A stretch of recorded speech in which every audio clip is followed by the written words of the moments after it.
Au nom du Père et du Fils et du Saint-Esprit. Amen. Viens, Esprit Saint, remplis nos cœurs de ta lumière. Ouvre notre intelligence à la compréhension des Écritures. Ouvre nos oreilles. Ouvre notre mémoire. Afin que notre vie soit que pour rendre gloire à Dieu. Ô Seigneur, envoie ton Esprit et tout sera créé et tu renouvelleras la face de la terre.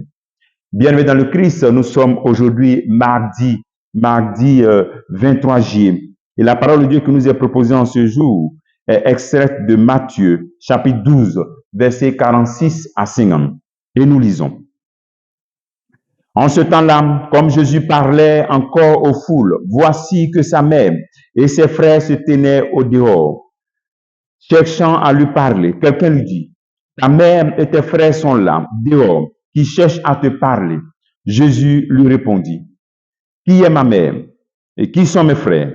Puis, étendant la main vers ses disciples, il dit, voici ma mère et mes frères, car celui qui fait la volonté de mon Père qui est aux cieux, celui-là est pour moi un frère, une sœur et une mère. Acclamons la parole de Dieu, louange à toi, Seigneur Jésus. Qui est ma mère, qui est ma sœur, qui est mon frère? Voici que la mère, frère, sœur viennent pour chercher Jésus-Christ. Comme chez nous en Afrique, les cousins ou bien les cousines, on les appelle souvent nos sœurs. Le mot cousin dans nos langues n'existe pas. Ça n'existe pas. Donc c'est aussi comme ça pour les Juifs. Donc c'est cette famille du Christ qui vient les chercher. D'accord? D'abord, ce que toi te dis, toi aussi tu es un chrétien. Et tu es chrétien peut-être de nom, ou bien un chrétien bien engagé. Mais dans tous les cas, le fait d'être chrétien, c'est que tu désires être mère, frère de Jésus-Christ. Tu désires appartenir à la famille de Jésus-Christ. Et c'est bon. Mais est-ce que tu réalises que nous sommes les membres d'une grande et merveilleuse famille, être chrétien? Est-ce que tu réalises cela? Que tu es frère de Jésus-Christ, le sauveur du monde. Même s'ils ne sont pas tellement saints ou bien ne sont pas de vrais disciples, on se cherche encore. Il faut que notre cœur soit constamment en reconnaissance parce que nous appartenons à cette famille. Même si c'est de nom. Même si le fait que tu es chrétien, mais ta vie est autre chose. Mais au moins déjà, sois reconnaissant. Bénis Dieu parce que j'appartiens à la famille des chrétiens. Bénis Dieu parce que je suis chrétien. Deuxième appel. La famille de Jésus cherche à lui parler. Est-ce que tu te donnes du temps pour chercher à parler à Jésus-Christ? Ici, il cherche à lui parler. Peut-être je vais l'appeler, il faut quitter là, faire attention. Mais est-ce que toi, tu te donnes du temps pour parler à Jésus-Christ? Comme ton ami, comme un membre de ta famille. Est-ce que tu considères les temps de prière, les messes, comme des moments venus parler avec Jésus-Christ?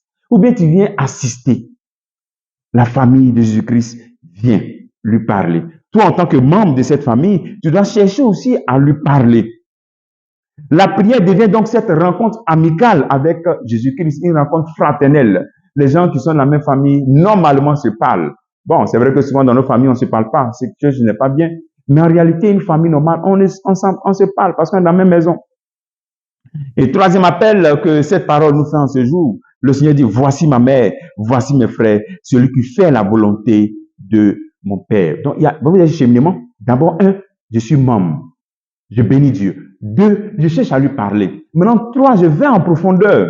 Je ne suis pas seulement membre de cette famille, seulement de nom. Je veux aller encore plus loin. Par cette affirmation, Jésus nous rappelle que les 2 personnes les plus importantes de sa famille sont Joseph et Marie, ceux qui ont cherché à accomplir la volonté de Dieu dans leur vie. Donc, par là, indirectement, Jésus nous présente la Vierge Marie et Saint Joseph comme des modèles de vie selon la parole de Dieu. Et en même temps, il nous invite à ne pas être seulement des membres de nom, à ne pas seulement venir lui parler, c'est bon, mais à faire preuve d'amour pour chercher à accompli la parole de Dieu, a fait preuve de cohérence pour dire j'ai le nom là, il faut que je respecte ce nom là. Donc, je dois appliquer la parole de Dieu.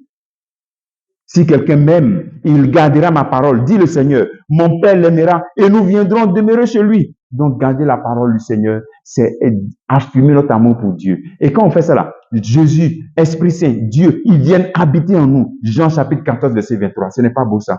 Je prie le Seigneur pour que Dieu le Père, le Fils, l'Esprit Saint puisse habiter en toi parce que tu as soif d'appliquer la parole de Dieu dans ta vie. Parce que tu veux être un membre authentique de la famille de Jésus-Christ. Que Dieu te bénisse au nom du Père et du Fils et du Saint-Esprit. Amen.